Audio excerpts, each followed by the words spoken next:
So how much should you be working out? Now Levi asked me to help him set up some additional mobility and recovery routines. But as you can see in his calendar, his schedule is already packed. He's lifting 5 days a week, doing BJJ at least 4 days a week, taking the kids to their events, working crazy hours with the Wichita Fire Department, plus helping my ass out and making these videos. There's no way all this stuff can fit in and he continued to make progress over the long run. I know you're a busy dude too, so you can relate to having a crazy schedule and trying to fit everything in. Something we cover in depth in our article, Training All Damn Day, How Much Should You Be Working Out? Link in description. Now we typically think that we gotta do it all if we wanna be epic, heroic, and elite. After all, who doesn't want to be better than average? But frankly, and without judgment, most of you watching this are not Olympic level athletes, including myself. You're probably average, and you know what? It's okay. And by the way, I'm not here to convince you to be less than you aspire to be. That wouldn't help anybody. But about 70% of us are average. And what average really means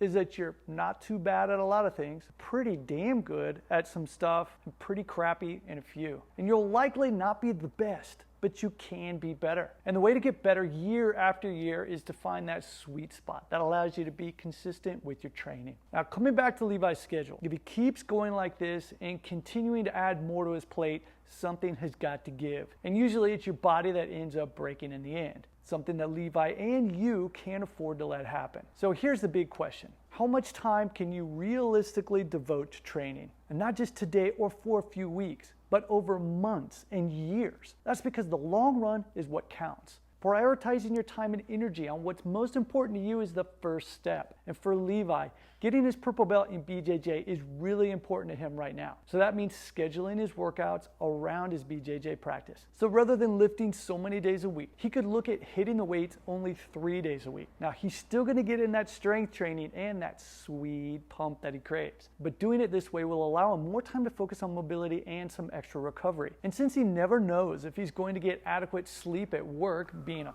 firefighter and all, that extra recovery is going to be huge when it comes to him having the energy to keep up on the mats at BJJ. Now the final key so that he's good and ready for his BJJ practice is to make sure that he's using auto-regulation at the gym. Now what this means is being able to make adjustments to the intensity of his training based on how he's performing that day. Now just because he's scheduled a high intensity day doesn't necessarily mean that he should be doing it if it's going to affect his BJJ. Now remember to keep the goal the goal.